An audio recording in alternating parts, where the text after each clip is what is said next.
dürfen beten, wie es in unserem Herzen ist. Gott liebt es, uns zu segnen. Aber ich glaube, je länger wir im Leben unterwegs sind, kommen vielleicht unsere eigenen Wünsche, wenn wir mit Gott unterwegs sind, irgendwie mehr in Einklang mit Gottes Willen. Und dann fangen wir an, unser bestes Leben zu leben. Ich möchte doch dir recht herzlich begrüßen, immer wieder die Predigt auf Podcast nachschauen. Geben wir Ihnen einen lauten Applaus hier aus dem Kalkofen raus. So schön.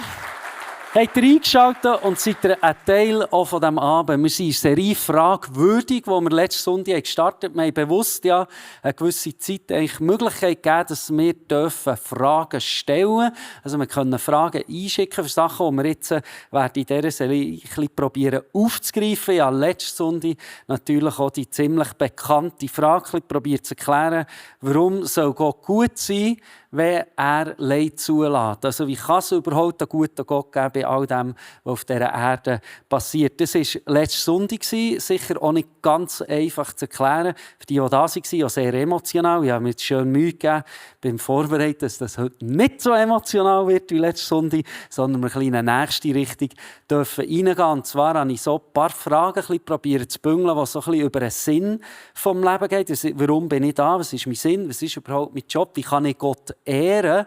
Wie kann ich auch volle Hingabe leben? Also wie kann ich wirklich mit dem, was ich tue, machen und denken, Gott ehren? Das ist so ein bisschen Zusammenfassung, vielleicht auch so ein bisschen ausgelöst. Eine Frage war schon, wir lesen ja in der Bibel, dass Gott mir gibt, was ich mir von Herzen wünsche. Wie kann ich aber gleich sein Willen geschehen, wenn er ja mir soll geben, was ich mir wünsche? Und das ist so ein bisschen ein Gegenteil, was manchmal ist, das Vertrauen, aber auch die eigenen Wünsche nachher reinzubringen. Und ich habe das so ein bisschen probiert zusammenzunehmen, ganz wichtig. Wir können hier in diesen 3 Sonntag, 4 Sonntag, wir haben nicht auf jede einzelne Frage eingehen. Es hat auch ein paar organisatorische Fragen noch drin gehabt. Und ich möchte sagen, ihr dürft immer fragen. Also irgendwie, wenn es Camp ist oder was auch immer. Nein, ist jetzt nicht so eine Frage. Aber ihr dürft wirklich einfach fragen. Draussen sind Leute im Shirt. Ich bin eigentlich auch praktisch jeden Sonntagabend oder auch morgen. Ihr dürft einfach auf uns zukommen und auch die Fragen stellen. Wenn ihr jetzt eine brennende Frage hattet, nächsten Sonntag wird dort Amelie predigen, die wird den ganzen Rest abdecken. Nein. Aber vielleicht habt ihr eine brennende Frage, wo wir nicht darauf eingegangen sind. Und dann möchte ich einfach ermutigen, kommen oder geht zu Leuten, die vielleicht auch schon ein bisschen länger im Glauben unterwegs sind, aber fragen die Fragen. Das habe ich auch letztes Mal erklärt. Es ist so wichtig, dass wir fragen. Auch gegenüber Gott vielleicht manchmal ein bisschen Sachen hinterfragen, dass wir unsere eigene Meinung auch dort bilden können. Gut, ich habe den Titel dieser Predigt gegeben für all das, was ich vorher gesagt habe, «Dein Wille geschehe». Das ist jetzt ein bisschen komisch vielleicht, weil ich wie auf die Frage, was ist denn überhaupt eben der Sinn oder der Zweck oder wie ist denn das, wenn ich doch wünschen und Gott gegenüber meiner Wünsche soll äußern, dass ich gleich sage, sein Wille soll geschehen. Und das ist gleich ein bisschen das, was ich ein bisschen probieren aufzuschlüsseln, weil Jesus wird ja in der Bibel gefragt, wie wir denn überhaupt beten sollen. Also beten ist Kommunikation zwischen unserem Vater im Himmel, die wir aufrechterhalten dürfen. Wir dürfen immer beten, egal wie es uns geht, egal wie wir uns fühlen. Wir werden sogar durch die Bibel ermutigt, immer wieder im Gebet auch auszudrücken, was läuft in unserem Leben, aber nicht nur für uns, sondern auch für andere dürfen beten. Jesus sagt, darum sollt ihr so beten, unser Vater im Himmel, der kennt dein Name, werde geheiligt, dein Reich komme, dein Wille geschehe, wie im Himmel, so auf Erden. Und das ist jetzt ein bisschen die Frage, wenn ja Jesus hier klar sagt, dass Gottes Wille soll geschehen. Wir sollen beten, dass Gottes Wille geschieht und nicht unser. Dann kann ja auch ein bisschen die Frage aufkommen, warum bin ich denn überhaupt da? Hat der Gott einfach uns Menschen erschaffen, dass er sein Wille kann tun auf dieser Erde. Aber wo ist denn mein Wille? Warum hat das, habe ich ja letztes Mal gesagt, Gott uns als selbstdenkende Menschen oder Wesen erschaffen, wenn sein Wille soll geschehen. Wenn wir in die Bibel schauen, ganz am Anfang, lesen wir, dass wir als Ebenbild von Gott erschaffen sind. Also wir sind die Krönung der Schöpfung. Wir sind nicht irgendwo etwas nebendran, wo Gott noch so ein bisschen hergepfuscht hat, sondern Gott hat bewusst gesagt, ihr schafft den Menschen als Ebenbild von mir. Das heisst für mich, wir können nie 100% wie Gott werden, weil er ist unser Schöpfer, aber wir können Züge, Sachen, die uns innen vorholen, dass wir auch irgendwie mehr göttlich reagieren auf dieser Welt. Ich habe mir das ein bisschen so probieren aufzuschreiben. Wir sind befähigt, Gottes Wesen mit unserer Liebe, Geduld und Vergebensbereitschaft, Freundlichkeit und Treue zu widerspiegeln. Das heisst, Gott hat uns diese Sachen gegeben, weil wir ein Ebenbild sind, dass wir das widerspiegeln können auf dieser Welt, wo wir hier leben. Und das ist für mich auch ein bisschen gekoppelt, was ist denn unser Dasein? Unser Dasein soll sein, dass wir Gottes Wesen auf dieser Erde widerspiegeln können. Dass wir einen Weg gehen, dass wir auch ein Gewinn für unser Umfeld sein können. Ein Gewinn sein für Menschen, die keine Hoffnung haben, keinen Glauben haben, die Sachen müssen erleben müssen, die sehr prägt ist von der Dunkelheit, die es schwer haben, dass wir dort genau die Charaktereigenschaften auch reinbringen. Das heisst für mich aber auch, wenn wir ein Ebenbild sind, dass wir auch sollen lernen, ein Ja haben zu uns selber, weil unser Selbstwertgefühl, das meine ich nicht, wir müssen sagen, arrogant, ich bin perfekt, ich bin gut, weil ich bin ein Ebenbild und ich kann überall sagen, wie es läuft, sondern in einer Demut, in ein gesundes Selbstwertgefühl zu haben, ist göttlich. Weil wenn wir wie sagen, das, was ich im Spiegel sehe, ich selber reinschaue, das kann nichts, das ist nichts, mit dem habe ich überhaupt kein Ja oder was auch immer, das ist so schlimm, dann tun wir eigentlich das Ergebnis der Schöpfung von Gott hinterfragen. Und das ist etwas, was ich auch lernen musste. Es geht nicht nur darum, Gottes Dienst zu tun und ihn probieren zu widerspiegeln. Es geht auch darum, seine Schöpfung zu anerkennen. In einem gesungenen Selbstwertgefühl. Das heisst aber auch, ganz wichtig, dass wenn wir unterwegs sind und probieren, Gottes Willen zu tun, dass wir Fehler machen. Und das war auch eine Frage, wie kann mich Gott überhaupt lieben, wenn ich Fehler mache? Wie kann ich andere Menschen inspirieren, an Gott zu glauben, wenn ich Fehler mache? Ich glaube, Fehler sind etwas ganz Natürliches. Es gibt uns nie der Wert, ob wir jetzt perfekt christlich gut performen, sondern der Wert gibt uns das, dass wir Gottes Ebenbild sind. Ich habe aufgeschrieben, mein Wert kommt nicht von dem, was ich leiste, sondern von dem, was mich als sein Ebenbild erschaffen hat. Und das ist wichtig zu erkennen, wenn wir uns fragen, wie können wir Gott mit unserem Leben ehren. Es ist wichtig, dass wir erkennen, was überhaupt unsere Bestimmung ist, was der Sinn ist von unserem Leben. Ich glaube wirklich, dass wir Gott anerkennen, an ihn glauben und uns brauchen, ist etwas vom Grössten, was wir tun in unserem Leben. Ich habe das als junger Mann irgendwann gehört. Ich bin zwar auch im Glauben aufgewachsen, aber als mühsam und länglich gefunden und bin ein bisschen andere Wege gegangen. Und dann ist mein Leben ein bisschen zusammengerüttelt oder irgendwo nicht mehr so einen festen Boden gehabt. Und ich bin an den Punkt gekommen, wo ich dann in dieser Kirche so ein Buch hatte, «Leben mit Vision. Wozu um alles in der Welt lebe ich?» Und dann dachte ich, tipptopp, das sagt mir jetzt hier perfekt, was meine Frage ist und ich kann alles beantworten. Und dann bin ich in den Ferien gehöckelt, in Griechenland. Schönes Wetter war, meistens hat es ein bisschen geluftet, hat Wellen gehabt. Dann habe ich da aufgeschlagen, dann habe ich gesehen, das ist das Vorwort. Muss man nicht lesen, ist mega mühsam. Dann ist da hier gekommen, das ist eine Reise. Das erste Kapitel, wozu lebe ich überhaupt? Erster Tag, oder sind so Abschnitte für jeden Tag. Dann fange ich an zu lesen, erster Satz, es geht nicht um sie. Punkt.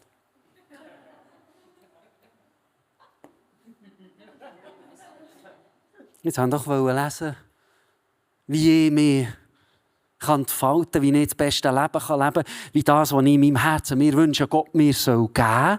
Und nachher Leben mit Vision ist doch, meine Visionen werden wahr und all das, was ich mir schon immer geträumt habe, wird eintreffen. Und das ist das Handbüchlein wie das Rezept beim Kochen, wo ich genau weiss, wie muss ich beten, wie viel muss ich was machen, dass Gott mir alles gibt. Und dann steht da, es geht nicht um sie.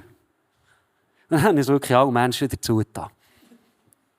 Und dann bin ich dann ein bisschen an den Strand gestanden und dachte, das ist mega doof. Also jetzt gerade als allererstes, oder ihr müsst euch vorstellen, mir ist es darum gegangen, wo geht es beruflich her, wie ist mit meiner Partnerschaft hier, da, das ist jenes, wie kann ich mal das, all diese Sachen. Und er sagt hier, es geht nicht um mich. Gut, ich habe ein bisschen Zeit gebraucht, habe wieder aufgetan. Wieder ein bisschen weitergelesen. Dann war es spannend, wie Sachen, wie meine damalige Beziehung, Sachen, die irgendwo so fest waren. Nicht irgendwo das Buch hat gesagt, Beziehung beenden, das macht diese, nichts Sättiges. Aber ich bin fest in diesem gefangen. Ich habe das Buch gelesen mit einer sehr kleinen Opferbereitschaft, Gottes Willen überhaupt in mein Herz hineinzukommen. Ich habe das angefangen zu lesen. Schlussendlich bin ich gleich begeistert gewesen. Habe am Schluss gesagt, ja, es wird schon gefragt am Schluss, ja, ich habe ein Ja, das Abenteuer mit Gott zu leben, dass sein Wille kann geschehen kann. Dann habe ich gesagt, ja, ich mache das. Ich glaube, man kann sogar noch schreiben hinten drin, irgendwo, dass man das macht. Und nachher war es spannend. Dann sind Sachen passiert.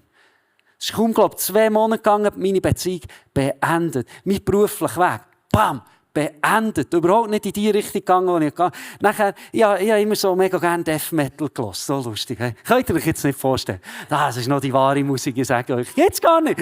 Aber es war lustig. Aber ich habe gemerkt, das ist nicht nur gut. Das Zeug. Ich war irgendwie auch ein bisschen böser als netter, wenn ich das mega gehört habe. Oder was. Ich tue das nicht verurteilen. Es gibt auch ganz gute, die in weissen Hemden so coole Musik machen. Aber nachher war es spannend. Dann habe ich gesagt, gut, ich habe ja gesagt, Gott, ich gebe dir alles her, aber das ist ein Abenteuer. Dann was daraus gemacht? Lacht mich nicht aus. Ich habe mein ganzes iTunes genommen und gesagt, ich kann das nicht abschätzen, Gott, ob das gut ist oder nicht, weil ich es so gern. Dann habe ich jede Band genommen. Ich habe gesagt, Gott, du musst jetzt los entscheiden, ob ich das noch hören darf oder nicht. Ich habe noch nie so viel Nein bekommen, die nachher rausgekommen sind. Also ohne Seich, etwa von 20 Bands konnte ich noch eine behalten. Und Gott hat geredet und gesagt, schau, ich glaube, es ist nicht darum gegangen, ob etwas nicht gut ist oder nicht. Es ist darum gegangen, dass ich mich von Sachen lösen. Darum lasse ich jetzt heute auch Taylor sagen. Nein, natürlich nicht. Ich probiere immer noch ein bisschen Wege zu finden. Es gibt ganz gute christliche Rockmusik. Nein, das Leben geht vorwärts. Aber was wollte ich ein bisschen sagen? Schau, Sachen, oder manchmal halten wir so feste Sachen. Wir sagen, ja, Gottes Wille soll geschehen. Also, ja, an vielen Orten, aber nicht überall. Und das ist ein bisschen der Punkt, wir fragen uns nach dem Sinn und nach der Bestimmung, was Gott für einen Plan hat. Aber Gott sagt eigentlich, schau, ich habe einen Plan. Die Frage ist, sagst du mir, mein Wille soll geschehen, oder soll ich die Wille, die du hast, einfach so segnen? Das ist die Frage. Und es ist ja spannend, wenn wir uns fragen, wie können wir Gott ehren? Das hat die Jünger, auch Jesus gefragt, als Gottes Sohn, wie können wir das machen? Von all diesen Geboten. Was ist denn überhaupt das Wichtigste? Jesus hat geantwortet, du sollst dem Herrn, deinen Gott, lieben von ganzem Herzen, mit ganzer Hingabe und mit deinem ganzen Verstand. Jetzt ist die Frage, wie können wir den Gott so lieben, mit ganzer Hingabe? Das möchte ich ein bisschen probieren, anhand von diesem Beispiel zu zeigen. Für mich ist immer so, wenn wir über das Leben reden, wir haben ein Haus mit verschiedenen Räumen und dann haben wir verschiedene Schlüssel dazu. Und wir können, ich glaube, ihr wisst alle, oder ja, die haben so einen Schlüsselbund, verschiedene Sachen. Da ist für den Autoschlüssel dran, da ist der Büroschlüssel dran, dann noch der Schlüssel von daheim. Und dann habe ich einen, den ich irgendwie nicht mehr so weiss genau. Aber ich habe noch eine Vermutung.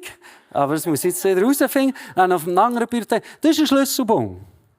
Aber jetzt ist die Frage, wenn wir sagen, ich probiere mit ganzer Hingabe Gott zu ehren, können wir auch einfach sagen, schau Gott, ein Schlüssel gebe ich dir. Und das ist die Gesundheit von meinem Körper. Als Beispiel. Dass ich immer gesund bleibe. Dann bin ich froh, wenn du schaust. Und mir die richtigen Ärzte gibst, die mir das Richtige sagen. Und dann, das Schlüssel gibt. Aber das andere, beruflich weiss ich, was ich will. Ich weiss genau, wie mein Partner funktioniert und das und jenes. So eins. Ich habe alle Sachen, Karriere, wir haben da verschiedene Sachen aufgeschrieben. Wir können so viele verschiedene Räume haben, Beziehungen, nachher Geld, Besitz, unsere Gedanken, der Körper. Ich glaube, ihr könnt euch selber überlegen, was sind so Räume im Leben. Und wenn Gott sagt, lieb mich von ganzem Herzen, mit ganzer Hingabe und deinem ganzen Verstand, dann heisst das, Gott hier. Jeder Raum. Oder Keller. Der Estrich. Beziehung. Geld. Karriere. Ansehen. Was denken die anderen über mich? Das ist das, was Jesus meint. Schau, lieb mich, dien mich mit ganzer Hingabe. Ich habe das Gefühl, dass da viel mehr in unser Leben reinkommen. Es gibt Menschen, die irgendwo denken, gut, jetzt bin ich noch mal auf dieser Welt. Ich muss mir nicht überlegen, wie das überhaupt möglich ist, dass ich reden kann, dass ich sehen kann, dass ich schnaufen kann, dass alles funktioniert. Interessiert mich auch nicht, gibt keinen Gott. Dann gibt es viele Leute, die sagen, okay, da ist irgendjemand hat mich erschaffen, oder was, wie ich vorher gesagt habe. Und dann, ja, wenn ich älter werde, dann ein Raum. Einen Raum gebe ich. Aber was hier Jesus sagt, ist, gib mir das ganze Leben. Und das ist das, was ich ermutigen möchte, wenn wir uns nach dieser Sinnfrage ausstrecken, dass wir uns Gott ganz zur Verfügung herstellen. Das heisst, totale Hingabe bedeutet, ich anerkenne Gott als mein Schöpfer und vertraue ihm in jeden Raum und jeden Bereich von meinem Leben an. Das ist das, was ich ermutigen möchte, wenn Gottes Wille soll geschehen, bin ich überzeugt, leben wir das beste Leben. Und so können wir Gott ehren, indem wir sagen, dein Wille soll geschehen und nicht meine. Weil es spannend, wo man gefragt, wie sollen wir denn beten? Ist nicht die Antwort gekommen, bete so, dieses und jenes Weise und du willst genau das erhalten, was du willst. Es ist gekommen, dass wir Gottes Grösse anerkennen und sollen beten, dass sein Wille geschehen soll. Und das ist eine spannende Frage vom Leben und wir dürfen auf eine Reise gehen, weil ich bin überzeugt, das ist nicht falsch. Wir dürfen beten, wie es in unserem Herzen ist. Gott liebt es, uns zu segnen. Aber ich glaube, je länger wir im Leben unterwegs sind, kommen vielleicht unsere eigenen Wünsche, wenn wir mit Gott unterwegs sind, wie mehr in Einklang mit Gottes Willen. Und dann fangen wir an, unser bestes Leben zu leben. Und ich habe das geliebt, wenn wir in die Bibel schauen, das Volk von Gott ist umhergezogen. Sie mussten Umwege machen, weil sie Gott nicht vertraut haben. Und dann war es spannend, jetzt hat es einen Moment gegeben, wo wir in der Bibel lesen, wie eine Wolke vor dem Volk von Gott ist hergezogen. Gott war in dieser Wolke. Und dann ist die einfach immer gewolkt, geflogen, was auch immer. Wie man dem, die läuft ja nicht, oder fährt eine Wolke, ich weiss doch nicht. Die geht. Und das Volk von Gott hat gewusst, jetzt müssen wir dort durch. Und wenn sie rastet, die Woche, dann haben sie gewusst, jetzt tun wir auch einfach still haben und hier warten. Und das ist spannend. Wir lesen, auf dem Befehl des Herrn hin lagerten sie und auf dem Befehl des Herrn hin brachen sie wieder auf. Sie befolgten die Anordnung des Herrn und hielten sich an die Anweisung, die der Herr ihnen durch Mose gab. Und das finde ich so spannend. Das Volk von Gott hat dann einfach gewusst, schau, wenn es still hat, dann hat es still. Dann haben wir auch still. Wenn es weitergeht, dann sollen wir weitergehen. Und ich bin auch am Lehren, nicht immer ständig zu beten und Gott zu fragen, was willst du, was ich als nächstes mache? Sondern Gott zu fragen, was willst du, was ich im Hier und Jetzt mache? Und das ist ein Unterschied. Wir sind in Lebensphasen, wir sind in Schulen, wir sind in Ausbildungen, wir sind Seasons of Life und träumen oftmals von dem, was kommen kann. Und sagen, Gott, was muss ich machen, dass das perfekt ist? Aber Gott möchte uns ermutigen, glaube ich, auch im Hier und Jetzt. Wie bei dieser Woche, es ist still gehabt. Hier, jetzt können wir Gott ehren. Wir können Gott genau mit diesen Möglichkeiten, die wir im Moment haben, das Beste geben. Indem wir ihm vertrauen. Indem wir probieren, das Beste zu geben. An den Orten, wo wir morgen sind, übermorgen sind. Wir heute am Abend sind. Das ist etwas, was wir auch lernen dürfen, was für mich auch Mut braucht, im Jetzt zu leben. Bestimmung nicht die ganze Zeit zu überlegen, wo wir die irgendwann sind, sondern die Bestimmung auch anfangen zu anerkennen in diesem Alter oder in dieser Phase, in diesem Umfeld, wo wir sind. Ich hatte 2015 so Ferien, als ich das erste Mal meine Airbnb-Erfahrung gemacht habe und wir dachten, wir könnten auf Irland gehen.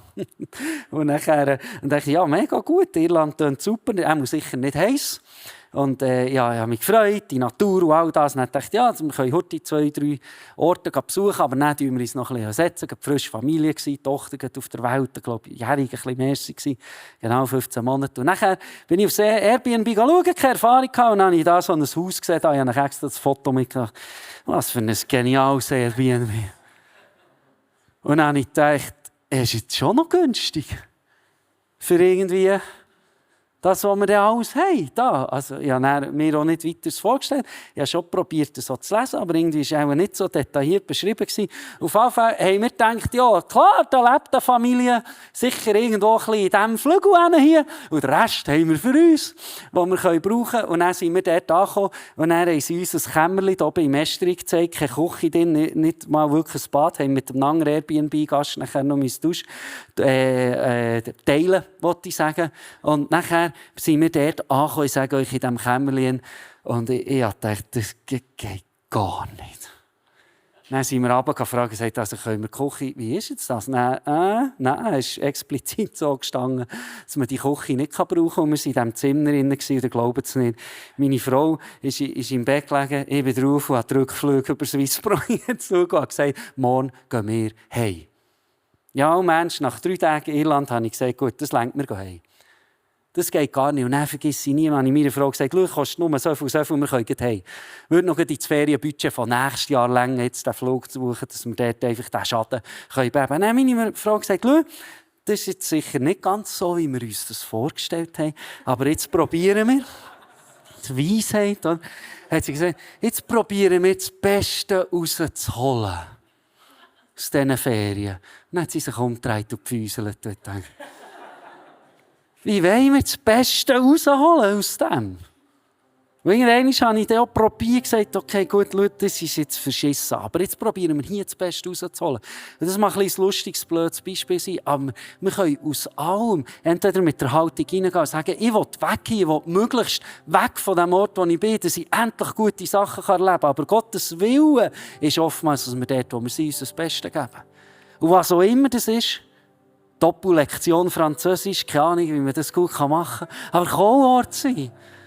Alles gut probieren, die Stimmung zu nehmen, die wir Franz vielleicht mässig gerne haben. Englisch kommt nachher auch, aber wir können ja im Franz sagen, nein, da müssen wir kleine, grosse Sachen. Es ist so wichtig, dass wir dort drinnen probieren, wirklich auch wie zu sagen, schau Gott, was ist dein Wille für das, wo ich im Moment drinnen bin, für die Ferien, die ich jetzt habe, für die Möglichkeit, die ich jetzt habe, für in dieser Kirche, die ich im Moment zur Verfügung habe. Was ist mein Job dort? Wie kann ich mehr reingeben in dem, was ist? Oder? Wir können immer irgendwo leben, aber das ist nicht das, was unsere Berufung oder Bestimmung ist. Da bin ich überzeugt. Eine kurze Geschichte zum Schluss, die ich liebe. Wir haben es vielleicht auch gehört, vorhin im Volk von Gott geredet, wo ja dann auch den Moment hat gegeben, wo Gott den Menschen eigentlich wie Gebot hat gegeben, wo er gesagt hat, schau, wenn ihr nach dem und dem und dem und dem lebt, wir haben vorhin auch schon ein bisschen von dem gehabt, was das Wichtigste ist, dann geht es euch gut. Und das ist von unserem Erfinder, der wie einen Ratschlag hat gegeben, wie wir leben können. Und spannend ist, wie es dort anfängt, bevor wir dann von diesen Geboten lesen. Wir lesen, wie Gott, wie ich durch Mose sagt, hört auf die Gesetze und Vorschriften, die ich euch heute gebe. Prägt sie euch ein und befolgt sie gewissenhaft. Und was ich hier liebe, ist, wir lesen, wir sollen zuerst hören. Das bedeutet, wir sollen probieren, Informationen über Gott aufzunehmen, anzunehmen. Dann steht aber auch, wir sollen uns das einprägen. Es ist für mich ein Lehren. Wir sollen lernen, was der tiefe Sinn noch von Gottes Wort schlussendlich ist. Und das Dritte ist dann befolgen. Wir sollen wirklich probieren, die Sachen zu befolgen. Also kommt für mich vom Hören, vom Einprägen, vom Lehren dann auch an den Punkt, wo wir probieren, unserem Glauben wie Taten geben. Dass wir das machen sollen, was wir gelernt haben. Wo wir sollen wie die Räume geben und wie sagen, Gott, vielleicht habe ich nicht Lust im Moment, aber ich vertraue dir das an und ich bin überzeugt, wenn wir auch diesen Weg gehen, werden wir wachsen, dass wir wie mehr Gottes Willen, seinen Plan für unser Leben können erkennen. Aber was ist mir ganz wichtig, wir können zu wachsen im Leben, für mich im Glauben. Und ich will nicht irgendwo Live-Tipps geben oder was, ich probiere wirklich das aus der Bibel rauszunehmen, sind alle 3 Schritte immer wieder erforderlich. Wir können nicht wie sagen, ich höre nur und mache und tue, aber ich stelle mich dem nicht. Da werden wir am gleichen Punkt bleiben stehen.